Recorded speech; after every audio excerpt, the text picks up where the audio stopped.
Welcome to the Joy of Cruising podcast with your host, award-winning author Paul C. Thornton, a weekly conversation with the amazing cruisers featured in the Joy of Cruising trilogy, comprised of The Joy of Cruising, Cruising Interrupted, and new release, The Joy of Cruising Again.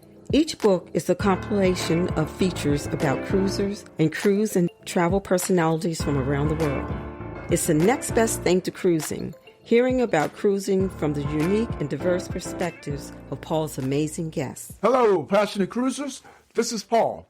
And this week on the Joy of Cruising podcast, I am delighted to welcome Lindsay and Mark, a couple from UK and creators of the Sweet Natured blog, YouTube channel, Instagram platform, and Facebook group. Lindsay and Mark state on their website, based in Northern England, getting to the cruise port is always an adventure. So we usually travel the day before embarkation to avoid any cruise day hiccups. But even though we live in the rugged Yorkshire countryside and miles from the south coast, it does not stop us loving a cruise vacation. We also enjoy planning a cruise holiday and hope you do too, because that is why we started our channel. We make videos that we would want to see ourselves when finding out about a cruise line, and what things we can discover before we can even step foot on the ship. In the February issue of UK's Sail Away magazine, Sweet Natured authored a feature titled Myths and Facts of Taking a Transatlantic Crossing, and they mentioned it on their Facebook. The timing of coming across that post couldn't have been any better for me. I was in the process of creating a podcast discussing our upcoming cruises, one of which is our first transatlantic. That episode is called Bucket List Cruises 2024-2025. I reached out to Sweet Natured, and it is now my pleasure to chat with Lindsay and Mark about transatlantics and to share the story of Sweet Natured with the listeners of the Joy of Cruising podcast. Welcome, Lindsay and Mark, to the Joy of Cruising podcast. Hello. Hello. Thank you for having us. How are you both doing? Good, thank you. Yes, we can't believe where the year is going. Yeah, we're March already. Yeah, we're good. Well, for me, that's good. I have some cruises coming up, and I'm ready. I'm ready to get on the water. Yeah, we're counting down the days. Yeah, I guess I got my next one is in late April. So, because I found myself talking to someone the other day. I tell you how anxious I am. I said, yeah, in a few weeks I'll be going on a cruise, and well, it's not. I guess that's a few weeks, but it's. Yeah. I made it sound like it's going to be a couple of weeks. So, when is your next cruise? 12 days. Yeah. So we're going on Sun Princess Again. Well, not again. Yeah, we're trying to get on again. So. Oh, okay. So this is the one that was canceled. Where you were. That's right. So yes. Yeah. We were due to be on the second cruise, which then became the first cruise, which then became no cruise. And now we're back on the new second cruise again. Yes. All very confusing. Okay. The first cruise was canceled. Well, no, I guess two cruises. So I had a content creator scheduled on the first cruise to come on the show and talk about the inaugural, and that got canceled. So I now have a creator. Do you know Holidays at Sea? Yeah. Yes. Yeah, she's from our neck of the woods. She's from Yorkshire. Oh, yeah, okay. I've been watching her videos. Yes. Oh, okay, good. Well, she is right around the time you're on the show. I can't remember the exact date. Oh, lovely. And she's going to talk about the inaugural. But I think what I'm going to do is to get a second person from the U.S. to talk about like the U.S. inaugural because I think that by the time the inaugural for the U.S. happens, a lot of the I assume everything will be going on in terms of what was the dome's closed. I understand. The theatre.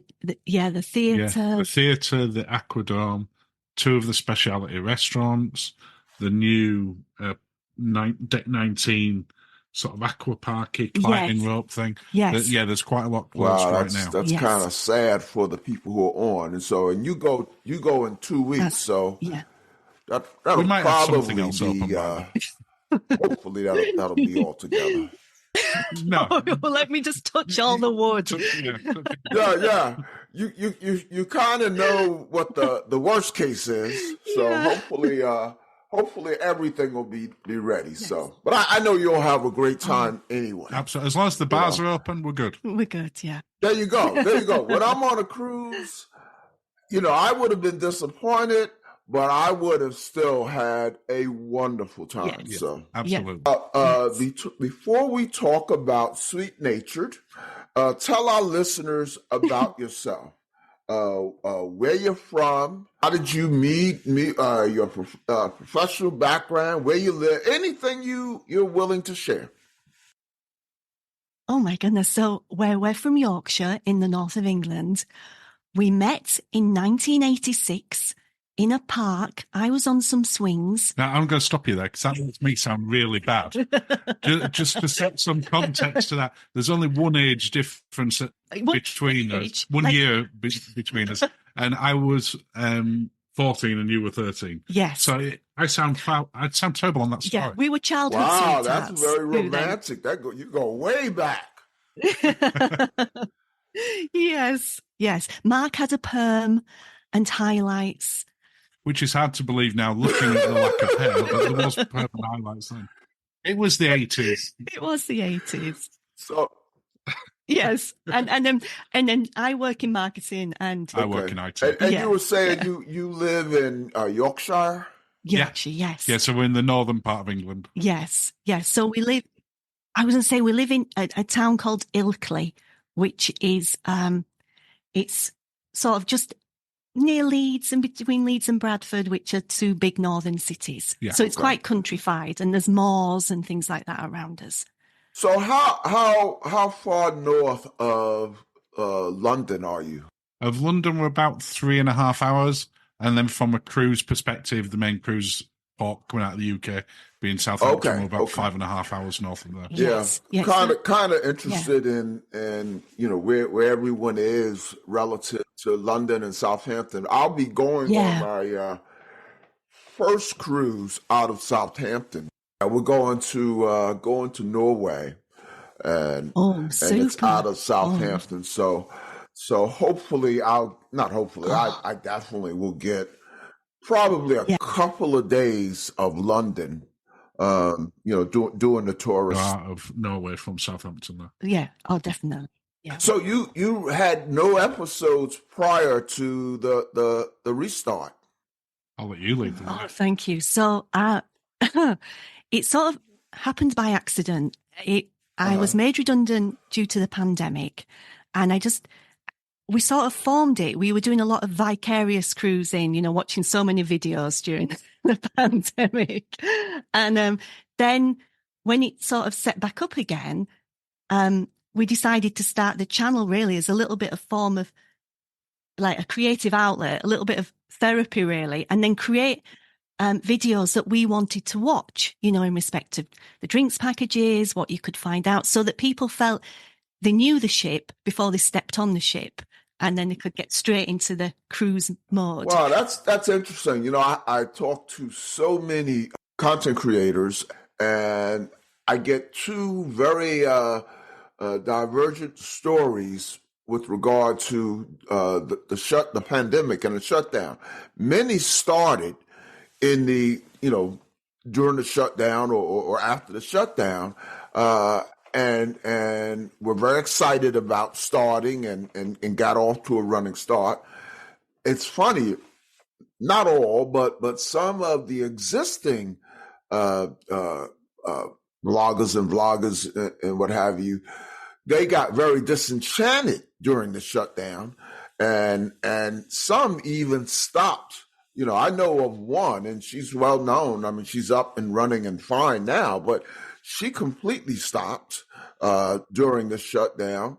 And then others, another very popular content creator, she saw her following drop 95%.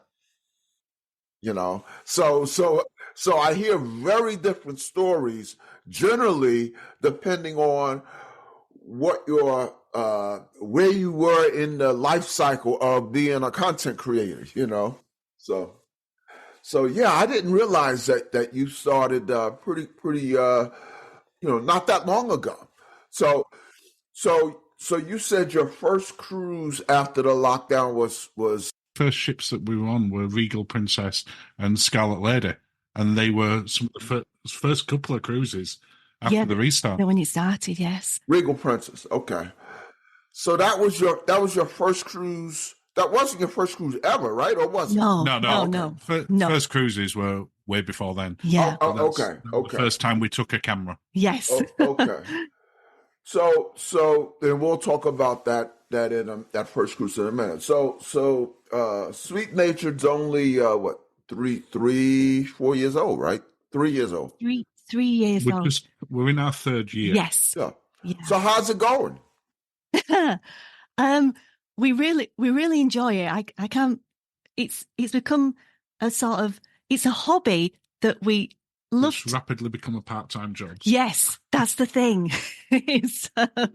We love it. Our weekends now revolve around Sweet Natured. Yes, and it's just been fantastic how it's sort of grown as we've been sort of finding our feet and deciding what we wanted to do and what we wanted the channel to be, and we've just met some amazing people. Well, that's it. We can't believe the community and how we feel part of a family.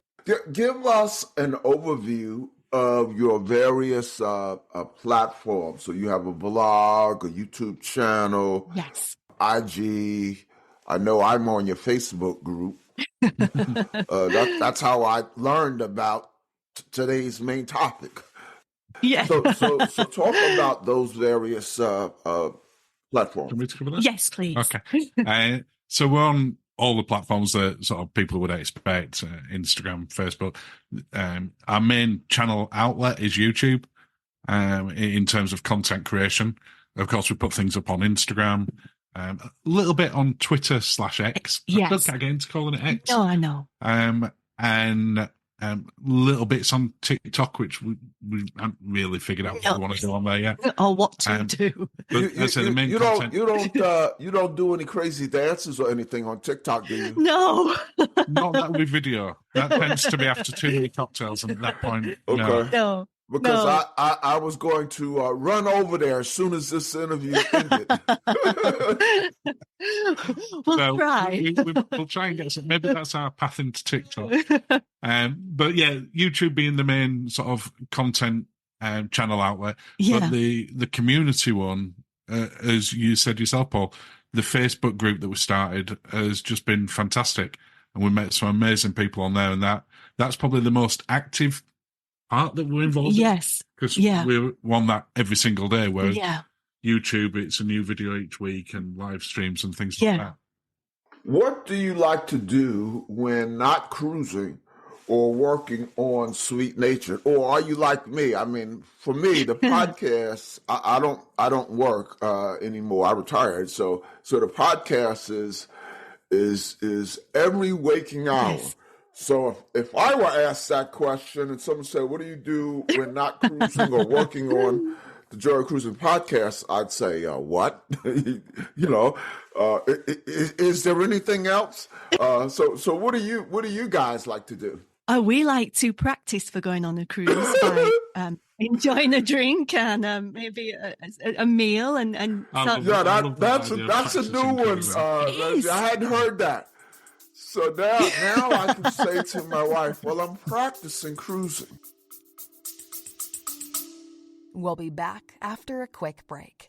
Baking from our childhoods just sticks in the memory, doesn't it? We never set off on holiday without piles of Tupperware. And there'd always be Bakewell slice, flapjacks, and tray baked scones in the boot. Do you not do that, Lisa? Yeah, no. Sadly, I do not stack the Tupperware in the back of the car when we go off on holiday. Oh. Welcome to Small Ways to Live Well, a new podcast from the Simple Things magazine. Season 2 is a pick-me-up tonic that helps us make the shift from winter to spring. A 6-week suggestion box full of things to note, notice and enjoy about the season. Search for Small Ways to Live Well on your podcast app.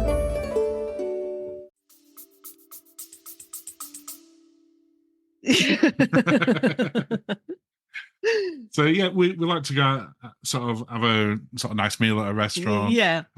This evening we're going to the cinema. Yeah, so we're quite a lot of the things we do on cruises we do on land. Yeah. It don't move around as much. No. So let's talk about cruising. Let's go back to the beginning. Talk about your very first cruise. Okay, so it was 2007. My family in the States said, "Oh, we've booked to go on Navigator of the Seas. Do you want to come with us?" And I asked Mark, and he said, "No."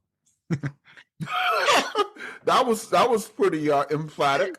Yeah. He thought cruising was boring. He didn't think he was going to enjoy it. I was like, "Well, let's have a look at the website." We had a look. There was that's when Hot Deals used to be on the front page of Royal Caribbean. There it was.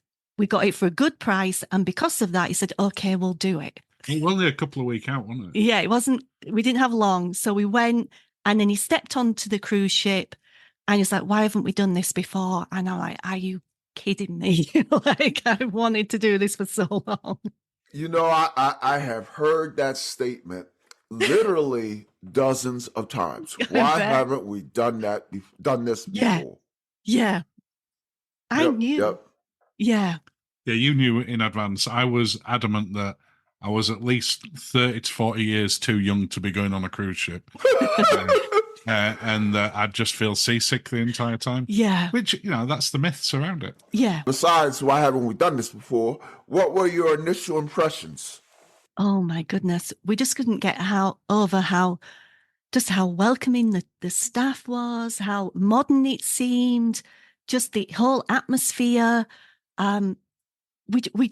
We fell in love, didn't we, within about 15 minutes. So it's fair to say, correct me if I'm wrong, it's fair to say you got hooked immediately. Yeah, in my head, I had it like it was going to be a ferry to France or the Staten Island ferry. It wasn't this thing with this massive promenade and restaurants and bars everywhere. And you already said it. Yeah. I'd been on the ship like 3-4 minutes and I'm like, yeah, I know this is for me. Yeah. Yeah. 2 weeks before, you were dreading it. I was not looking forward to it. Yes. Yes. Yeah, you were pre-hooked. I was pre-hooked. Yeah. I was. Predisposed to liking being on the ocean. I kind of was predisposed on my first cruise because I was really into all-inclusive resorts. Yes. I like the all-you-can-eat and all-you-can-drink. And what I was hearing about cruising is it was kind of similar, at least on the eating part. Yes. So I was, I like to say buffets and all-you-can-eats were my entry drugs to cruising. And so I was already kind of thinking I might like it. The thing I was worried about was getting seasick. I said, we spend all of this money and then we're stuck in our room for a week, sick. Yeah. That's what I was worried about. And at the time, cruising was to me very, very expensive. Yes. And so I was looking at it from a economic sense, but no, that didn't happen. And I like you, I got hooked immediately. Yeah. So how soon, how long was it before you cruised again? What was that on? It was Navigator again, but she'd come over to Europe. So it was Italy. So it was like why not? Yeah. So we did quite a bit of Royal Caribbean to start with. Yeah, I think about probably our first 6 or 7 cruises were Royal Caribbean. Yes, yeah. Before we jumped on to other ones. Yeah. We did Oasis. Oasis is the one that stood out for me at the time because it was sort of so new in terms of its design. 2009. Yeah. Yes. Yeah. That Central Park area just blew me away. And it's remained a favourite class of mine since then. Yeah. I still don't think it's actually been beaten by Royal Caribbean, including its new icon. I still prefer the Oasis class. Yeah. And then Independence, and then again back to Harmony of the Seas, which is Oasis, Anthem of the Seas. So yeah, we did quite a bit of Royal Caribbean. So what did you do to kind of break out of the Royal Caribbean? I guess you said you went on like 6 of them, right, in a row? Yeah, and then we went on Disney. Oh, yes. That was quite a natural breakout for us, because prior to going on the first cruise, we used to pretty much just go to Disney World a lot. That was our go-to vacation as our sort of growing up. Yeah. So that breakout to a Disney cruise line seemed obvious. Yeah. And then we did, then from there we went to, and then we started, once we broke the Royal Caribbean cycle, then we started doing other things. So then we did NCL, and that was epic. Yeah. The name of the ship, not necessarily. Epic, I actually know it well, even though I've never been on it, because that was the ship that we had booked Epic. That was going to be it wasn't our first trip. That was going to be our first Mediterranean cruise. Yes. And we booked that. And it was one of the casualties of the shutdown. It was canceled. So I've never been on Epic, although I've been on NCL. So my last cruise was on NCL Pearl. So. Oh, lovely. Yes. Yeah. And then we sort of just kept breaking it out and trying. And then Celebrity so we've done most of the mainstream cruises. Yes, I would say so. Do you have, I don't mean to put you on the spot, do you have a favorite ship or favorite cruise line? Or I've got any cruise line. Yeah, but if we had to go on one tomorrow, we like Virgin, yes. Yeah. We love Virgin. So tell me all about Scarlet Lady, because as I said at the top of this discussion, I'll be going on Scarlet Lady. I'll still say in a couple of weeks.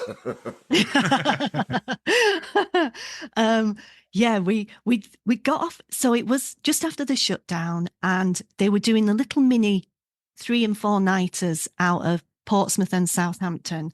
We went out of Southampton on Regal, and then we overnighted in Bournemouth, which is a seaside town, and then we got on following night. And we got on the following day to go on Scarlet Lady, and it was like from polar opposites in respect of the atmosphere. But when we got on Virgin, on Scarlet Lady, we were like, wowzers, this is amazing. Well, I think it's even before we got on. It's yes. As you walk up to it. Yeah.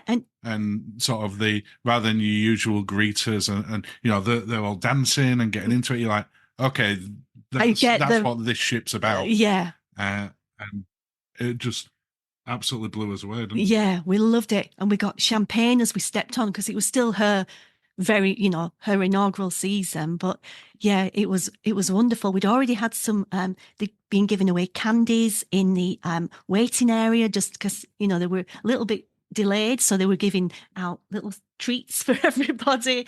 So yeah, we were high on sugar before we even stepped foot on the ship. That just made us... Which did help. Yes, it did, yes. I suspect at that time you had a lot fewer passengers than what I will encounter when I go, right? It was the staff to passenger ratio is very, very good.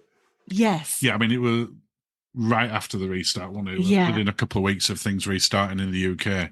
And I think they were running at 50% capacity at that point. I can't remember, yeah. But the staff was... Oh, they were they're fabulous. Having said that, we've been on, when we went on Resilient last year, which was near capacity. Yes. The service was just we didn't notice any difference. It was pretty similar. Good. Yeah. So what did you do the full gamut of... Did Scarlet Lady offer the full gamut of activities, or was it kind of a phase-in sort of experience? No, she was. She did everything, didn't she? Yeah. I was just trying to think.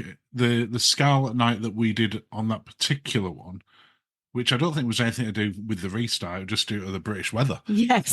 Was held inside. Yeah. But other than that, we've seen the same type of activities on that one as we have Valiant Lady and Resilient Lady. Yeah. Well, I have a question later about food and drink, but I'll ask it right now since I'm on the subject of Scarlet Lady. Just pick out one restaurant we're gonna try them all because that's our transatlantic, but pick out the best. What should we look the most forward to in terms of, because I'm mainly going on it to eat. Yeah. I mean, that's a great reason to go. Virgin Voyages. Yeah. I would say the brunch in the wake is a dream. Best breakfast at sea. Brunch and then the wake. There you go. Wake. And you don't have to get up real early for that, right? No, you don't. No. Okay. No, that's running through from like 9 o'clock till 1 o'clock. I think it's something like that. Yes. Okay. It's fabulous. Fantastic. And Pink Agave, the Mexican. You like it that? I really do like that. Yeah. You have some amazing margaritas. The food's incredible. Whereas for me, I like the Dock House for drinks and nibbles. And they have my favorite drink on there, which is a gin and tonic it comes with Greek cheese, so you can have nibbles and a drink all in one. It's in the same mouth. It's amazing. Wow. Let me move on because I could finish the interview talking about Scarlet Lady. So before we talk about transatlantics, have you ever been on a river cruise? No, we'd love to. We really would love to, yeah. We keep costing it and then going, oh dear. Yes, I know. And we keep watching videos. Yeah, we do. And then costing it again. Yeah, but then the problem is these cruise lines are really inconsiderate and they keep releasing really amazing new ships. The nerve of them. I know. So, I know. We will get on one eventually. Yeah.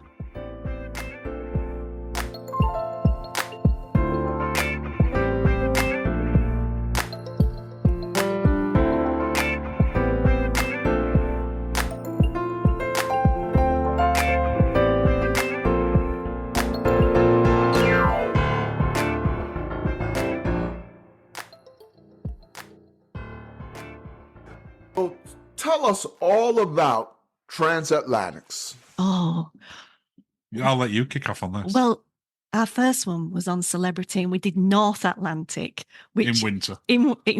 Autumn. October, wasn't it? Yeah, it's autumn. Okay. But yeah, and people were like, oh, why are you doing that? But we loved it. But when we got to the other side in Boston, we were so thankful, weren't we? Because we had a few bouncy days. Only a couple. Yeah. The expectation was it'd be a lot rougher than it. Yes, but no, it wasn't. It was just that having all that time to explore shit. Yeah. Which, when you're on port intensive, you don't really get to appreciate the shit for the star that it is. Yeah, we love it. Well, that's a good point. I was going to ask you. And you started it just then. Contrast being on a transatlantic versus being on a traditional cruise. Contrast some of the differences. Well, the time is your own. You really appreciate the ship, and you're not. It's just so lovely, just looking out and seeing the ocean and knowing, well, tomorrow I get to see it again. It's so relaxing. It feels much more like weirdly, given you're in the middle of the Atlantic, it feels much more like a traditional beach holiday in that you're not having to rush from place to place. No. Take your time. If you want to go to the buffet, go to the buffet. If you want to go to a restaurant, if you want to go get a drink, but you're not thinking, in 2 hours' time we're pulling up in X. Or we've got to get off on a tender this afternoon, or what excursion are we doing? Yes. Or it's just a much more relaxing cruise compared to the port intensive one. Yes, definitely. That's not to say one's better than the other. No. One thing I was going to say I'm a little worried about, but I'm not worried about it. I'm just wondering, is it a consequence of the transatlantic? So our transatlantic starts with 8 sea days, and what Virgin Yes. Voyage's food is like. So in those 8 sea days, I plan to sample a little bit of Oh everything, dear. food and drink. And so Yes. does not that this answer will sway my behavior, but does transatlantics kind of make you eat a lot, eat more than normal? I don't know if it makes you eat more than normal. You've got more time to eat more than normal. you're not getting enough. But they do keep you busy, don't they, in respect of activities and things. Yeah, and you do get in a routine. And certainly Virgin, a great example where, no matter what age you are, no matter what fitness level you are, they have active activities going on. So not just the fitness classes, but things like watercolor painting and photography and things like that to distract you from all the amazing food and drink around it. So, here's a confession. So I went on a cruise once. It was a dream cruise. It was 16 days long, so it was as long as the transatlantic. Yes, it was from Hawaii to Alaska. Wow. And so going from Hawaii to Alaska, there were 6 sea days. So we packed all of this fitness clothes. Yeah. And said, we're gonna work out, kill some time on those long 6 sea days. We never got close. Never came close. No. We're laughing because we've done exactly the same. All my fitness stuff was like in one packing cube. The cube never came out of my suitcase. We've been exactly there. We can relate. I have said, you know what? I'm gonna get up every morning and go for a swim before breakfast. and we do it for a couple of days. But when I say swim, we mean hot tub, and then we go for breakfast. Yeah. So we've been there. Yeah. We'll be there again. We will. So on the on your transatlantic that you were describing in you say the North Atlantic? Yes. So what you might have said it, but what ship was that? That was a Celebrity Eclipse. Okay. And that was our yeah. Okay. Continue talking about transatlantics. So that was one where we started in Southampton and ended up in Florida, and we did sort of Boston, New York. We cruised into Manhattan in New York, parked. I say parked. We docked up. We docked in, next to the Intrepid, the battleship there in Manhattan, and then cruised back out again. We overnighted there, so that was wonderful. And then the others, we did North Atlantic first, and then we've done Southern. We've done Southern, which.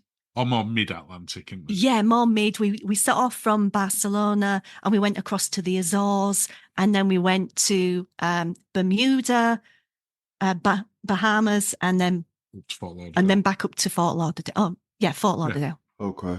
What ship was that on? That was the one that we did most recently. That was a Celebrity Apex. Apex, yes. The Apex? Yes. Yeah. Oh, okay. Yeah. So the Edge class. My right now, not that I've done a lot of ships, but my favorite ship right now is Celebrity Beyond. So I know that's very, very similar to it's the same family as Apex. So we love Eden. We know a few people who've said Beyond's their favorite ship. They prefer it to the newer Ascent. Yeah. That's the way I'm looking at it. I'm thinking, it's my favorite until I am booked on Ascent. Yes. But I also say to folks, Celebrity Beyond is my favorite ship, but that might change in a few weeks, because of all of the good things. I'll be honest, I have never heard a negative review or a negative comment even about Scarlet Lady.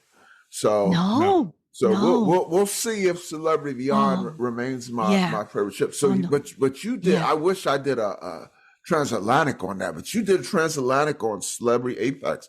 That's pretty nice. That's pretty it nice. was lovely. Yeah. It was nice to really get to know that ship as well, because I think did we have 6 sea days in a row? I think so. After Yes. the Azores? Yeah. And it is a beautiful ship to really get to know and spend some time in. Yeah. And Eden Cafe and the banana bread. Oh my goodness. Yeah, we went to now Eden Cafe. Is that different than Eden the restaurant part, or?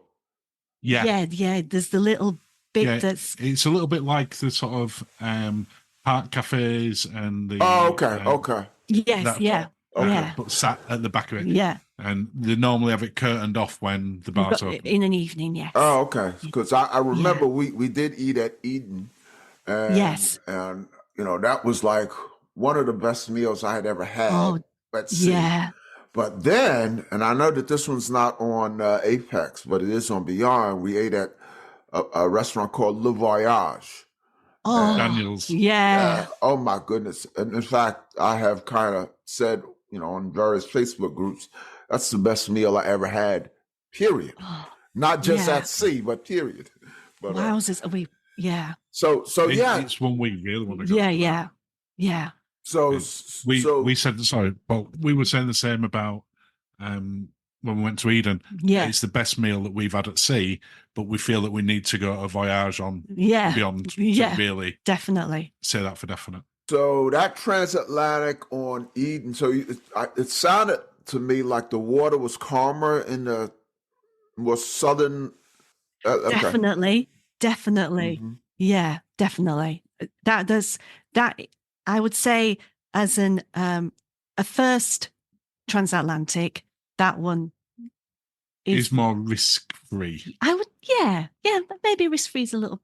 But to be fair, we had an amazing captain. There were storms as we were going across. Yeah. And the captain just kept steering us away from them. It's like, it's like there might be some wind and some waves tonight. And then it was like, none. I managed to avoid them. A 200-mile detour. Yeah, we're not having it. Yeah. Did you interact with many passengers who this was their first Transatlantic? Certainly a couple on more recently, but when we were on the first one that we did, which was on Eclipse, that there was a lot of people who was their first time. But there was a lot of people who was actually going over to Florida for the what is classed as that for our winter. Basically, they had a place in Florida, and that's how they got there. So they were using it as transportation. Yes. I mean, I'm not just as transportation. But but nice way to arrive. Yeah. And then they cruised transatlantic back then in the spring. We were like, that is the dream. Yes, that is the dream. I said to my wife, she's not a cruiseaholic like I am. and so we go over to Southampton, as I mentioned, to catch that what did we catch? Oh, the Prima, NCL Prima to Norway. Lovely. Yeah. And so I said jokingly to her, I said, airfare, because we have to fly over to Southampton and then go up. And I said to her, airfares are crazy high. What we should do is get on a transatlantic over to UK and then get on. That's genius. She looked at me like, what? Did you just try to slip in a cruise? Yes, I did. Well, I would be with you. Mm-hmm. So when you ran into people who were on their first transatlantic, was there any anxiety, trepidation on their part, or did they loved it right away? I think people sort of were worried, but then when the captain just kept saying, "Oh, don't worry about it," everybody was like, "Okay, fine," because he did really put everybody at ease. I feel. Yeah, and I think that most people, they just have these preconceptions as to what a transatlantic is going to mean. And for most of them, it means rough seas. And then when you've been on a day or 2 days and you realise, no, you're not going up and down like you're on a roller coaster all the time. Yeah. They realise that, actually, no, this is just a really great cruise. Yeah. Yeah. People get into it very quickly. Definitely. What are some other preconceptions? I know you wrote about in an article. What was it called? Myths of what's the name of your article? And talk about where it was published. Let's give them some publicity. Oh, talk about your absolutely. article. Yeah. There's a fantastic cruise focused magazine called the Sail Away magazine. And that raises a lot of money for charity. That's put out by Sail Away with Dan and Jay, who have been on the show. Oh, lovely, yes. And they got in touch with us, asked if we would write a piece for them, which, in your day job, that's more what you do. Yeah. So you were quite happy to draft that. So we did the myths and facts of transatlantic cruising, trying to cover off some of those popular misconceptions, some of which aren't misconceptions, they are true. Yeah. And just putting that sort of out there. But it were great to write that piece for them. So talk about some of those misconceptions. One of them is that it's going to be really expensive, and it's not. We had a 2 weeks on Celebrity Apex for a much better price than we could have had a week on Celebrity Apex if it was going. If it were doing a port intensive one. Southampton, yeah. The repositioning ones are really good value. Yeah. That's a really good point. Our cruise on Scarlet Lady, I did that one through a travel agent, and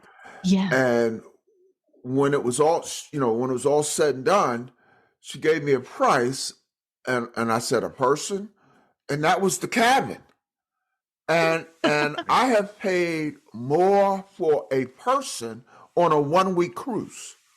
I bet, and yes. This also had $600 bar tab, which you're familiar with, on Virgin Voyages, that's what they call it, that's what it is. It's a prepaid bar tab. So and so that's a good so that's a great misconception to start with. Listeners, yes, you can do it. It's really a matter of managing your time off. That's the challenge. Because you don't get a transatlantic that's only 3 nights. You've got to commit to that. Even the ones that are direct and quick are 7 or 8 nights. And then there's whichever way you go, you're going to have the jet lag to deal and with. Fly back Yes, and I think probably the other big one that you wrote about, if you want to just touch on it, is about this belief that people are genuinely going to be bored. You can't get bored because it's just you get into it too quickly. You relax. There's far more activities and entertainment going on a transatlantic cruise than there is on a port intensive. Definitely. Yeah, and that was never a worry for me. I did think about expense before I found out it wasn't expensive. But being bored, because I'm the kind of person, I like to do nothing. Look out at the water. Yes. Listen to music, respectfully, either through my headphones or with my Bluetooth speaker turned down. And I do like to write on the ocean. I call the ocean the best office in the world. Yes. But now what I'm hearing from you is, maybe my misconception was not that I would be bored, but that's what I would do mostly is relax because, they got to stretch activities out over, I can't remember how many days we're going, 15, 16 days. You sound like activities are nonstop. And there are some pay-to-play things, like Deal or No Deal and the bingo and the classics like that. And the But there's so much else going on. And the casino never seems to close. Oh, that's into an area where it needs to. But it's, But finding time where you want to just relax and not be distracted by the things that are going on. Yeah. Actually, I'd really like to do that. I'd really like to do that. And it's like, maybe I should just lie by the pool and chill out for a couple of hours. We found that we sort of accidentally ended up in activities like the quiz or something. We were like, oh, we'll go get a drink. Oh, something going on in the bar. Yes, and we just we'll stay. So it's there were only a couple sort of daytime type activities throughout the old bit where we made a conscious effort to go. Yeah. The rest of the time we're just like, we'll just play it by ear and whatever happens. That's what happens. Discover things. Yeah. Now I heard you mention casino. Are you casino types? No. We'd like to think. We like to think we are when on a formal night where we all get dressed up. We think suddenly. I think I'm Bond. Yeah, we suddenly think, oh, we look the part. We must be good. And then the money disappears really quick, and about 15 minutes later, we walk back out again. Yeah, going. So been watching too many James Bond movies. Yeah. And it looks so easy.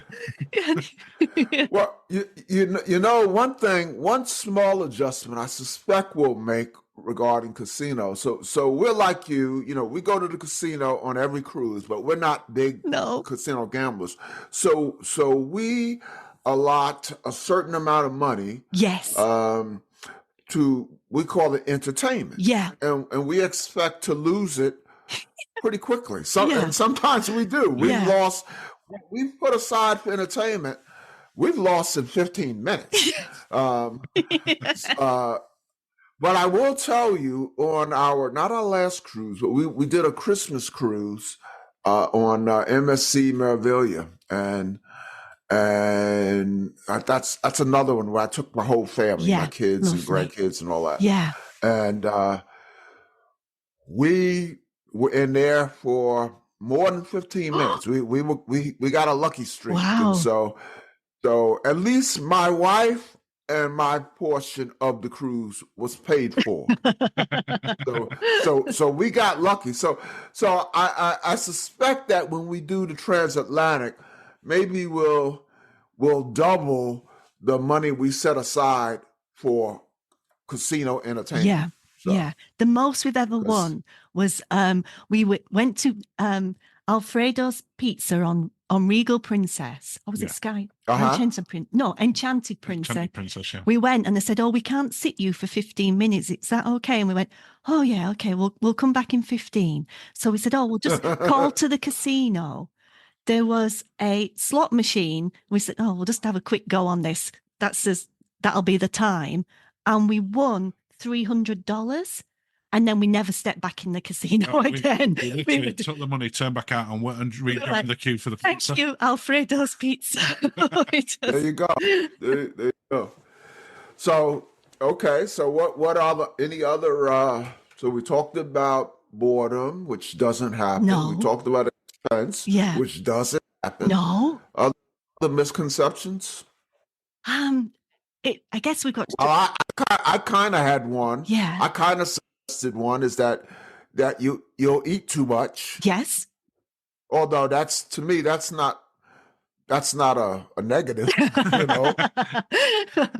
and it's probably not really a misconception either. The food that they put out there is amazing. Yeah. It's hard not to. Yeah. But yeah, so what were you going to say? I was going to say the seasickness, but that's okay. Oh, that's right. Yeah, I have had to take tablets, but you get nothing much. No. It's even on rough days. The ships these days are designed to handle it. Keep you really calm in those ones. Yeah, and so it's just not really a thing. No. What I'm finding, my Transatlantic has actually a couple of Facebook groups. Yes.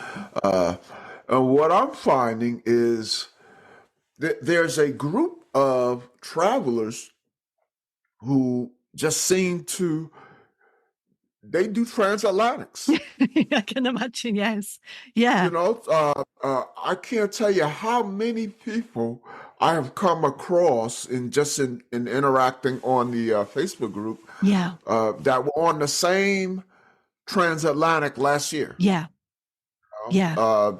So it's just, there seems to be almost a clubby atmosphere of transatlantic traveling. Yeah. You know, so. Yeah, I think they're great. I was looking at one for the new NCL Aqua that launches next year, and she's going out of Southampton to Boston.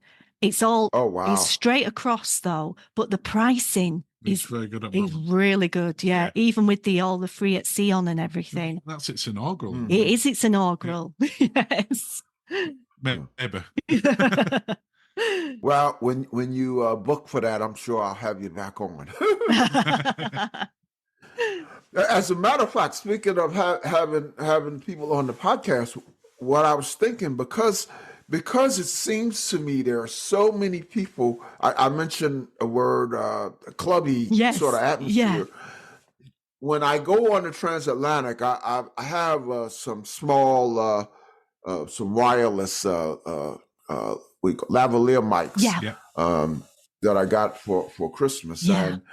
And I'm going to interview some folks on the ship. Yes. You know, I'll be, after all of my cruises, I do sort of, my wife and I, we do sort of a reflections cruise, you know, short.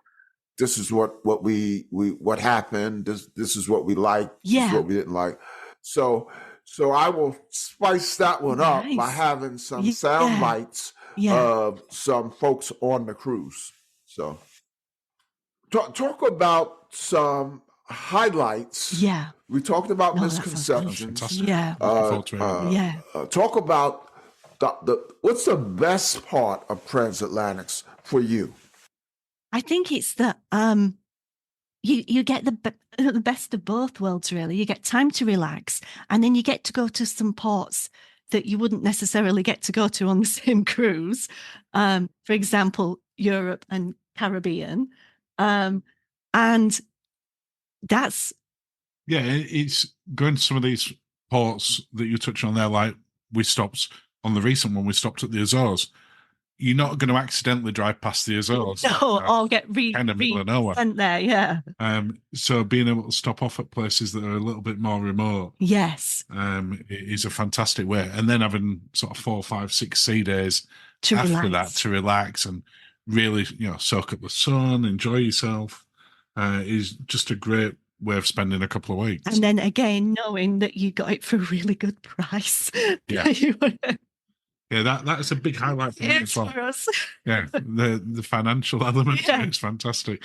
And it's because it's a slightly longer cruise. I mean, this could apply to any, not just a transatlantic, Paul, but the nature that they are longer, you get to try a lot more of the restaurants, you get to try a lot more of the venues, watch more of the entertainment than you can do on some of the shorter cruises. Yeah. Yeah, I that's a good point. I suspect there are a few things on shorter cruises that I don't partake in, and I'll probably try everything available to me, So we used to, like my wife likes the game shows, more so than I do. I mean, she drags me along, so I'll willingly come along, Yes. For research. Yes, for research. So yes, I'll try everything, and I'm pretty sure I will even go into the fitness center. Oh, they actually have. Well, you know better than I do. I think on Scar Lady, I think they have like a boxing ring. Yes, they do. Yes. Yeah. So. I fancied myself as a boxer many years ago. So maybe I'll just go in there and fantasize a little bit. Oh, nice. We sat and watched the boxing classes one day, didn't we? It was great fun. Yeah. They were much too fit.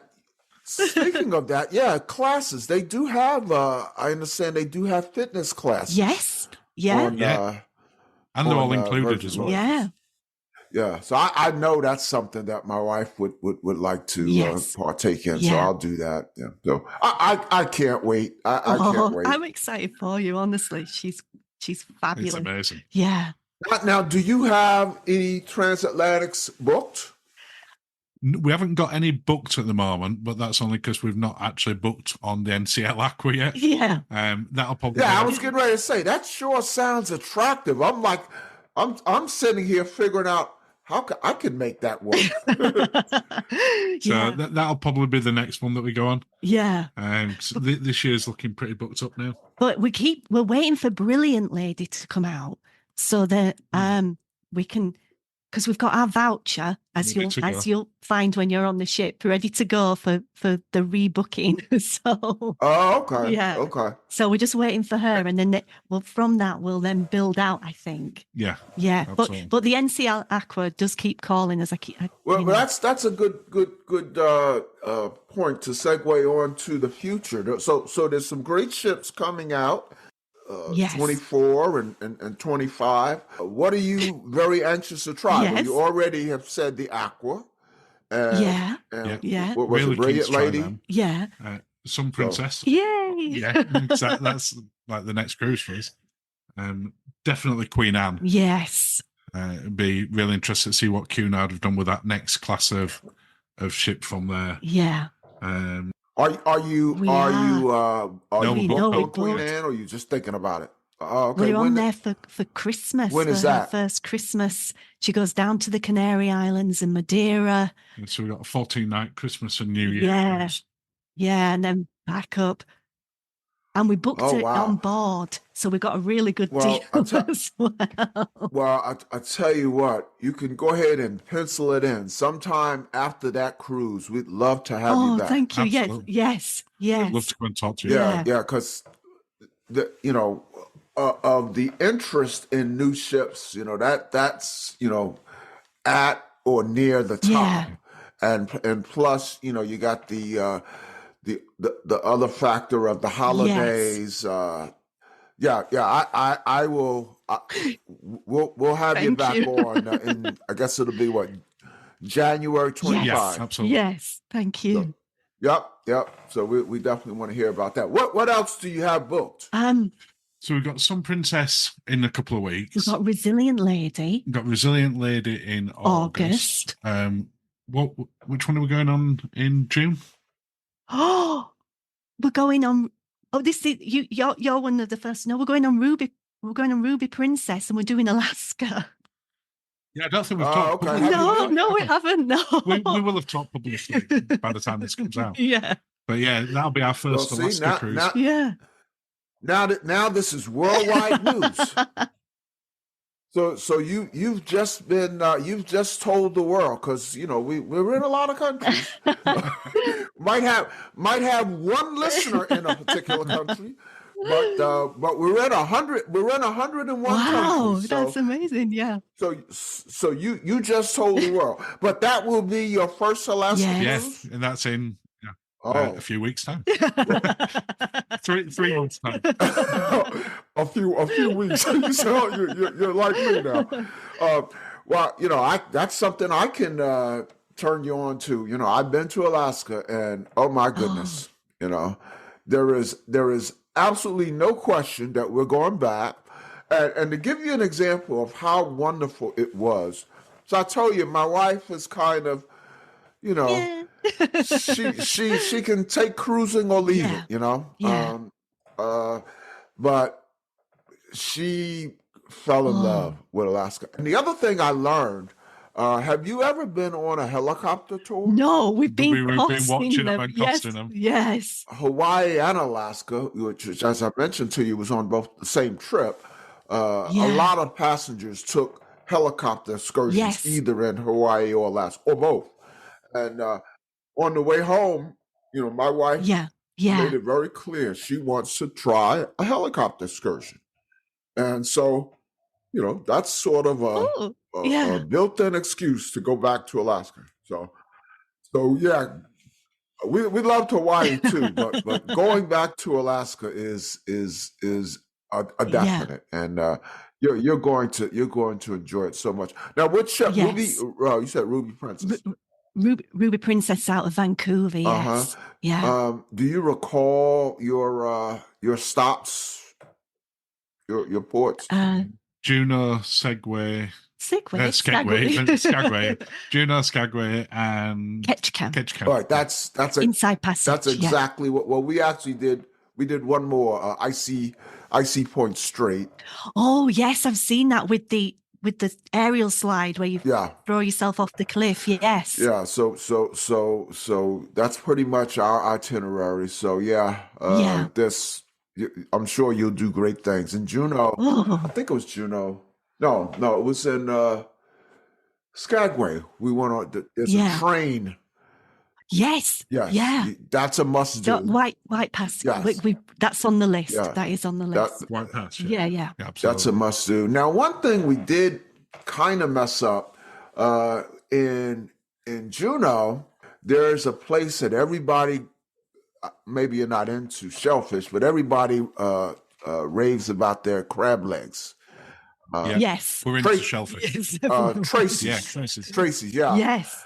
And where we messed up was we went on a nice excursion to a glacier. You actually could walk up to the glacier. I can't remember the glacier. I should know this, but anyway, we added after that, or what was included with that excursion was then you go to a salmon bake. Not at where the glacier is, but you take a bus to a salmon bake. And so we did that, and we were stuffed at the salmon bake. And so we didn't get to go to Tracy's. And some of the photos I've seen at the offerings at Tracy's. So I'm kind of sore about missing that. We did in Ketchikan, which is mostly a sort of a walkable, I probably wouldn't suggest paying for any excursions to Ketchikan.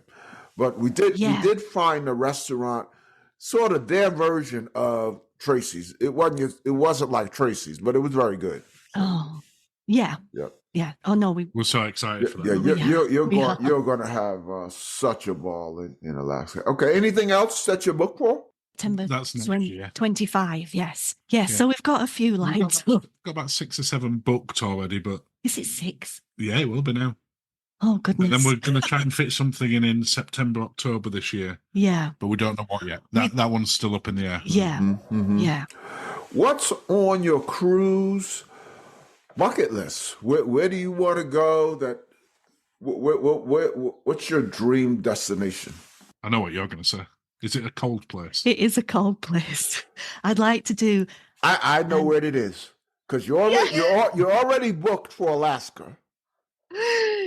Yeah, it's even colder than Alaska. I'm gonna steal your thunder. Antarctica.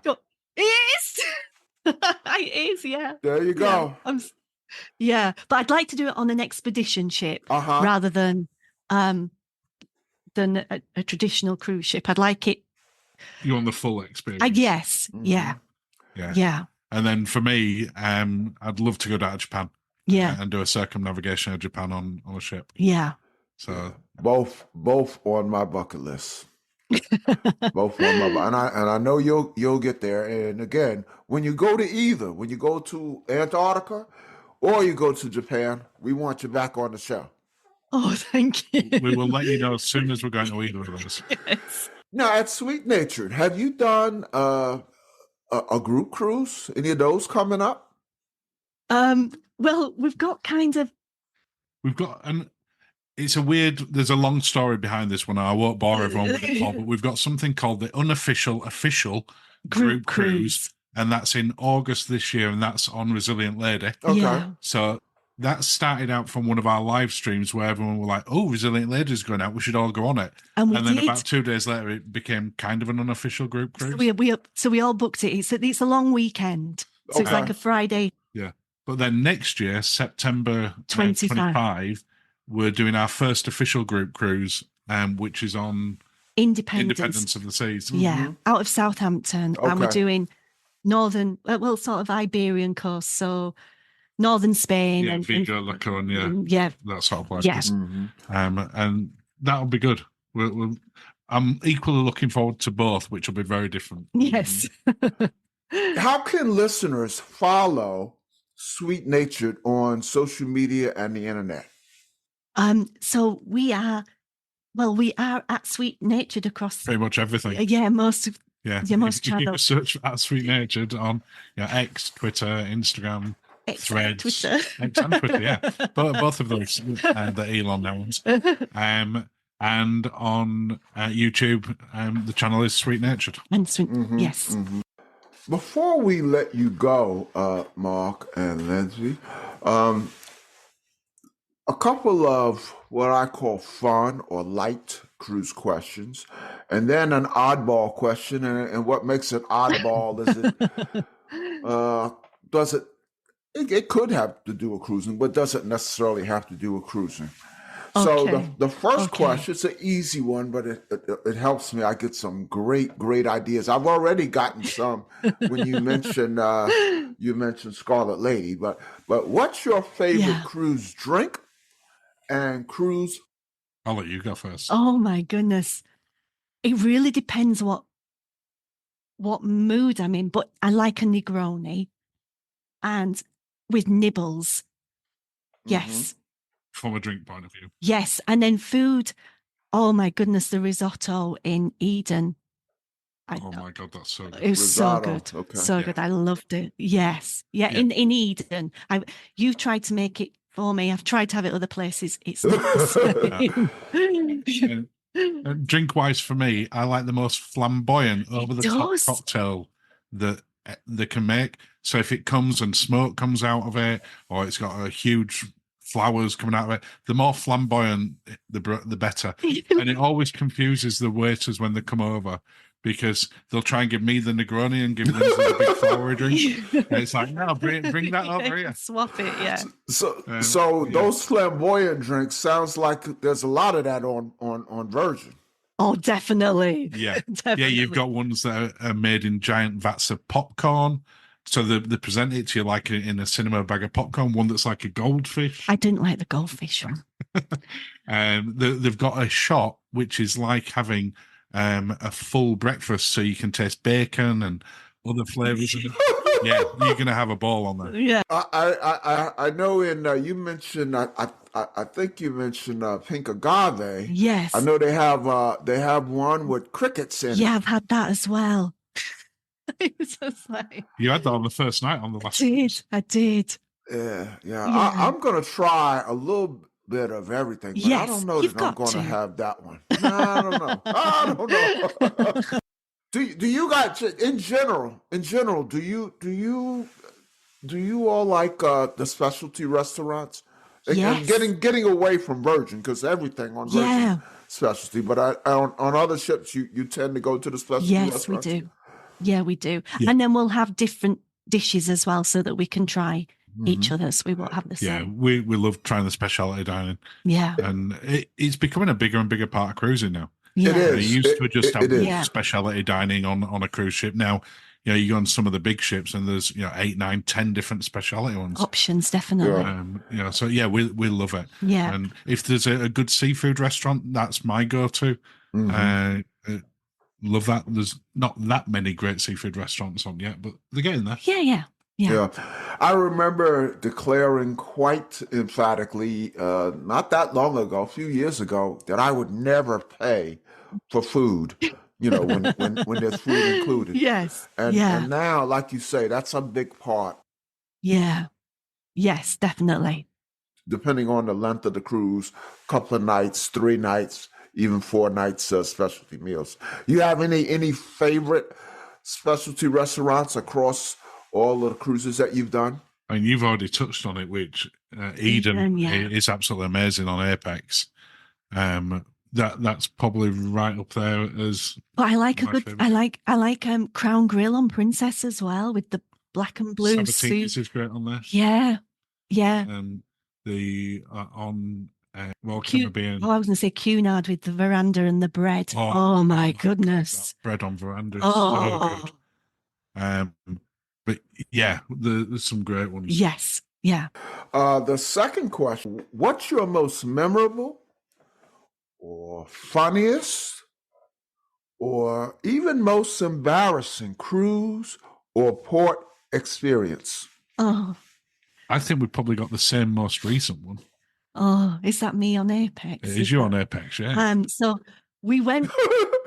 You knew that right away. Yeah, because I went, we went for a walk to, fitness. And I had a little sundress on. We were right on the top deck. And it has the sort of ramp that goes up for the walking. I was going up there, and then the higher I got up, the breezier it got until my dress was over my head. And I was just, and it wasn't a cutesy Marilyn Monroe situation. It was literally, yeah. It was awful. And then this elderly gentleman came around the corner. You got more than he expected when he walked down that corner then. And then I just. But you were then stuck in the corner, I was in the corner for a good few minutes. Wrestling with it, trying to pull it down and move. I would like to pretend I were being chivalrous, Paul, but I would just crack it laughing. It would just so funny. Sweet Natured has a large following. Welcome to the Sweet Natured followers and friends who are listening. We hope you have enjoyed what you have heard, and we'll come back to the Joy of Cruising podcast to check out other episodes.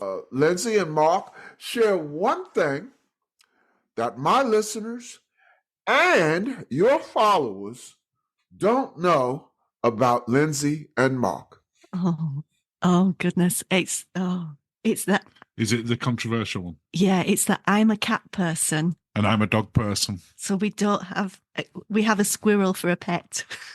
Yeah, we feed the birds and the squirrels because we can't agree what pet to get. So you've kind of met in the middle with a squirrel. Yeah. And we don't have to worry about... We don't have to worry about kennels or house sitting or anything like that. No. Because we can't agree. But when we get back from a cruise, Parker the squirrel is like, where have you been? I've had to get my own notes. What's going on? Very good. Well, Lindsay and Mark, it is so good to meet you virtually. Thank you for coming on the Joy of Cruising podcast. I consider you a leader in the UK cruise community, and what a vibrant community it is. By the way, I love talking to people from UK all over the world, but I really found that that really is an active cruise community.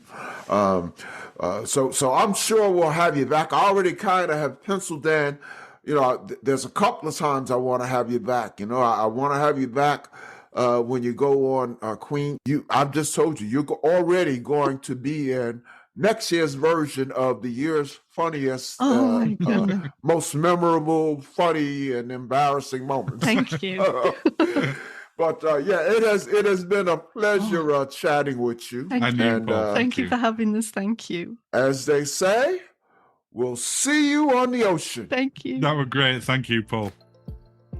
The Joy of Cruising and Cruising Interrupted, each $16.99 plus shipping, and new release, The Joy of Cruising Again, for $18.99 can be ordered at the link on thejoyofcruisingpodcast.com. For each of the 3 books, use the discount code Joy of Cruising Podcast and get $4 off.